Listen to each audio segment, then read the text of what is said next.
Watch the shocking testimony of a devout Muslim who discovered the terrifying truth during his near-death experience. What he saw in the spiritual realm shattered everything he believed about Islam and changed his life forever. I lived in a modest two-story house in Mississauga, Ontario, with my wife Fatima and our 3 children.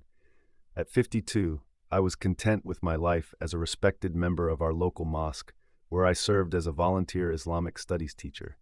My name is Karim Abbasi, and I spent 4 decades believing I knew the truth about Allah. That belief shattered one winter morning during my drive to work. I was a mechanical engineer at a manufacturing plant, and the roads were especially treacherous that day. Black ice covered most surfaces, making even the simplest commute dangerous. I remember checking my rearview mirror and seeing my prayer beads hanging there, swaying gently. I had just finished my morning prayer, feeling that familiar sense of righteousness that came with following the 5 pillars of Islam. The accident happened so fast. A truck carrying steel beams lost control on the overpass above. I saw the beams break loose from their restraints, almost floating in slow motion. One beam crashed through my windshield, missing my head by inches, but crushing the passenger side of my car. The impact sent my vehicle spinning across 3 lanes. More beams rained down, and my car plunged through the guardrail. Time seemed to stop as my Toyota Camry flew off the elevated highway. In those precious seconds, I thought about my life, my family, and most importantly, my faith. I had dedicated myself to Islam since childhood. 5 times a day, I faced Mecca and prostrated myself before Allah. I memorized large portions of the Quran, gave zakat faithfully, and completed the Hajj twice. I even convinced several people to convert to Islam, believing I was saving their souls. The car hit the ground below with devastating force. Metal crunched and glass shattered. The airbag exploded in my face, but it wasn't enough to prevent my head from smashing into the steering wheel. My chest crushed against the seatbelt, and I felt several ribs crack. The steel beam that had penetrated my car shifted forward, pinning my legs to the floor. I don't remember if I screamed. The pain was beyond anything I had ever experienced. Blood filled my mouth, and I could barely breathe. My last conscious thought was the Islamic declaration of faith, the Shahada. There is no God but Allah, and Muhammad is his messenger. I had recited these words countless times, believing they would guarantee my entrance into paradise. Emergency crews worked for over an hour to extract me from the wreckage. Later, I learned that several witnesses called 911, certain they had just watched someone die. The paramedics told my family that my heart stopped 3 times during the rescue operation. My injuries were catastrophic: severe head trauma, multiple broken ribs, a punctured lung, internal bleeding, and crushed legs.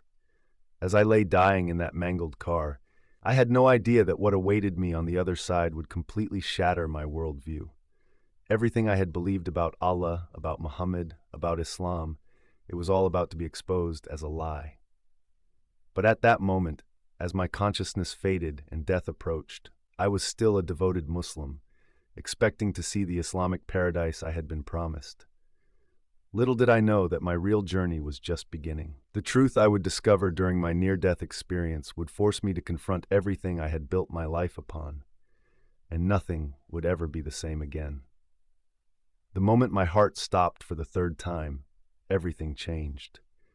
I felt myself suddenly floating above my broken body, watching the paramedics working frantically below.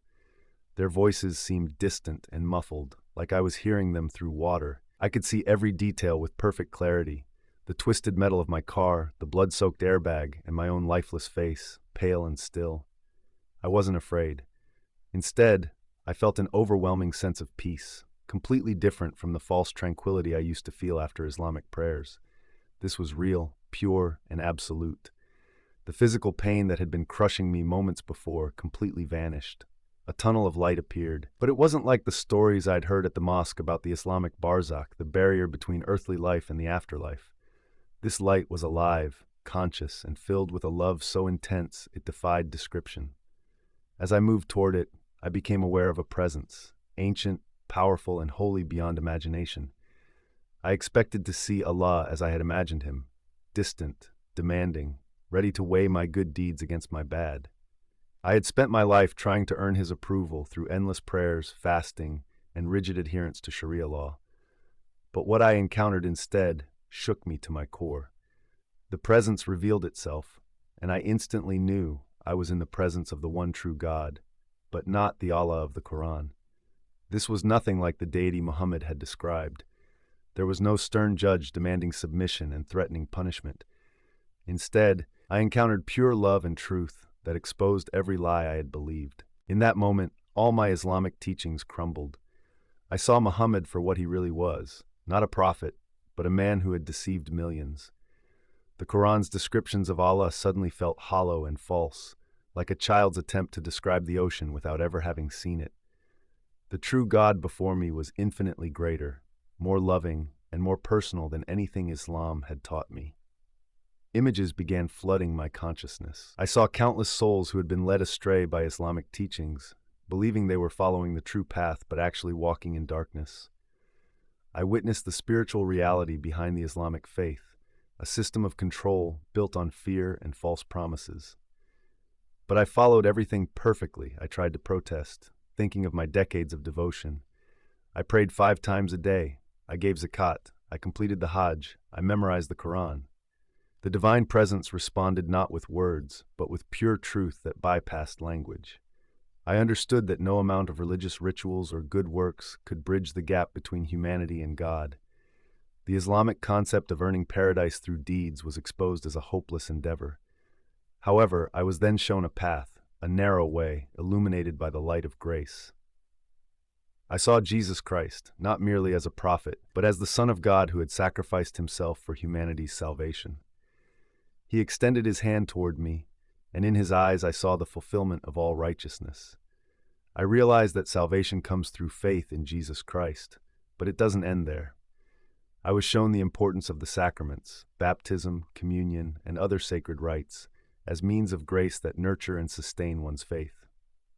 These were not empty rituals, but vital practices instituted by Christ himself to unite believers with his body. Moreover, I understood that good works are not about earning salvation, but are the natural fruit of a genuine faith. Acts of love, charity, and compassion are responses to God's grace, not attempts to secure it. The sacraments and good works work together with faith, completing the circle of salvation. I saw my own life played back before me, but not in the way Islamic tradition had taught. Instead of angel scribes weighing my deeds, I saw how my devotion to Islam had actually separated me from true communion with God. Each time I had tried to earn divine favor through Islamic practices, I had moved further from the authentic relationship offered through Christ. The most devastating revelation was seeing how I had led others away from truth by teaching Islam. Each person I had helped convert now weighed heavily on my conscience. I had sincerely believed I was helping them, but I had actually guided them away from the sacraments and the path of true salvation. As these truths flooded my consciousness, I became aware of other presences around me. These weren't the angels as described in Islamic tradition, no Munkar and Nakir coming to question me in the grave, no Malik guarding the gates of hell. These beings radiated pure light and love, serving the one true God with joy rather than fearful submission. The divine presence continued revealing truth after truth. I saw how the Islamic concept of paradise, with its promises of physical pleasures and multiple wives, was a human invention that completely missed the profound reality of eternal communion with God. The true heaven I glimpsed was far more magnificent than anything described in the Quran, enriched by the sacraments and the fellowship of the saints.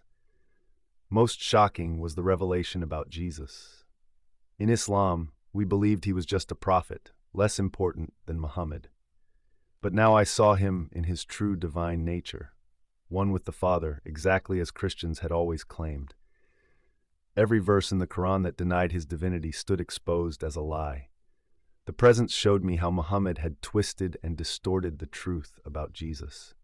I saw scenes from Muhammad's life that weren't recorded in any Islamic texts, moments of doubt when he knew he was inventing revelations, times when he used his claimed prophetic authority for personal gain. The contrast between Muhammad's life and Jesus' perfect sacrifice was stark and undeniable. Then came the hardest part.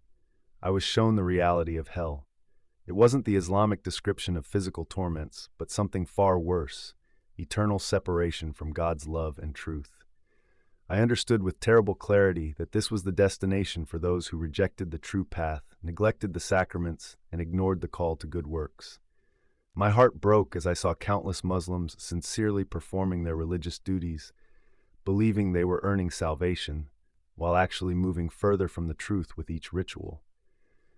The 5 pillars of Islam, which I had taught to so many others, were revealed as meaningless ceremonies that couldn't save anyone. Time seemed meaningless in this state. I could have been experiencing these revelations for minutes or millennia. It was impossible to tell. Each new truth deepened my understanding of how completely Islam had failed to grasp the nature of God and salvation. I learned that true salvation didn't come through performing religious duties or following rules. It wasn't about praying in a certain direction, fasting at certain times, or making pilgrimages to sacred sites. All of these things were human attempts to reach God through human effort, and all of them fell infinitely short. The presence showed me how the sacraments are divine gifts, means by which God imparts grace to believers. Baptism wasn't just a symbolic act, but a rebirth into new life. The Eucharist was not merely a ritual, but a real participation in the body and blood of Christ. These sacred practices were essential components of salvation, uniting faith and works in harmony. I saw the true purpose of life, not to submit to a distant deity through rigid rules and rituals, but to enter into a loving relationship with our Creator, nurtured through the sacraments and expressed in good works. Every Islamic teaching that portrayed God as a remote sovereign demanding blind obedience had missed this fundamental truth. The concept of divine unity in Islam, Tawheed, which I had studied and taught for years, was revealed as a simplified distortion that failed to grasp the deep mystery of God's nature. The Christian understanding of the Trinity, which I had previously rejected as polytheism, was shown to be a more accurate reflection of divine reality. Most painfully, I saw how my own family was trapped in Islamic deception. My children, whom I had raised to follow Muhammad's teachings, were walking a path that led away from truth. My wife, faithful in her hijab and prayers, was building her hope of salvation on a false foundation. The presence then showed me specific verses from the Quran that contained errors and contradictions, things I had always explained away or ignored. I saw how the Islamic description of the universe, the human body, and historical events contained mistakes that revealed their human origin. These weren't divine revelations, but reflections of 7th century understanding. The Islamic doctrine of abrogation, where later verses of the Quran canceled out earlier ones, was exposed as evidence of human authorship rather than divine wisdom. I saw how this concept had been used to justify increasingly harsh and controlling religious rules, moving people further from true spiritual understanding. Then came a series of visions about the spread of Islam through history. I saw how political power, military conquest, and fear had been the real forces behind its growth, not divine truth. The presence showed me how the religion had been used as a tool of control, binding people in spiritual darkness while claiming to guide them to light. I witnessed the true origin of Islamic practices. The 5 daily prayers, the Ramadan fast, even the Hajj pilgrimage. These weren't original divine commandments, but adapted from pre-existing Arabian pagan customs. Muhammad had incorporated these familiar rituals to make his new religion more acceptable to his followers. The Kaaba in Mecca was revealed in its true historical context, not a house built by Abraham as Islamic tradition claimed, but a pagan shrine that had been repurposed. The black stone that Muslims revere and kiss during Hajj was shown to be nothing more than an ancient pagan idol that had been incorporated into Islamic worship. My understanding of martyrdom was completely transformed. The Islamic concept of dying in jihad as the highest form of sacrifice was exposed as a terrible deception. I saw the souls of suicide bombers and fighters who had died believing they were serving Allah, only to discover too late that they had been tragically deceived. Throughout all these revelations, the presence never condemned or rejected me. Instead, I felt overwhelming love and compassion, even as each truth stripped away another layer of my Islamic beliefs. This was so different from the Allah I had known, a deity who demanded perfect obedience and threatened eternal punishment for the slightest deviation. I was shown how the sacraments serve as a bridge between humanity and God, instituted by Christ to bring us into communion with Him. The importance of good works became clear. They are not means to earn salvation, but are the evidence of a living faith, the natural response to God's grace. I was also shown how the Islamic teaching about predestination had twisted people's understanding of free will and moral responsibility. The idea that Allah had already decided everyone's eternal destination, yet still punished people for their predetermined choices, was revealed as a contradiction that defied both divine justice and love. The presence then revealed something that shook me deeply: the spiritual reality behind Islamic prayers. All those years of facing Mecca, prostrating myself, reciting Arabic phrases, I saw how these rituals had actually created a barrier between me and true communion with God. The formality and repetition had prevented genuine spiritual connection nurtured through the sacraments.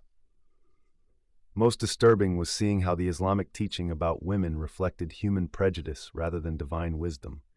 The rules about female submission, multiple wives, inheritance rights, and court testimony were shown to be products of a patriarchal culture, not divine commands. I saw how these teachings had caused immense harm and suffering throughout history. If this incredible journey of discovery touched your heart, don't keep it to yourself. Hit that like button, subscribe to our channel, and turn on notifications to hear more amazing testimonies of people who found the truth. Your support helps us share these life-changing stories with others who need to hear them.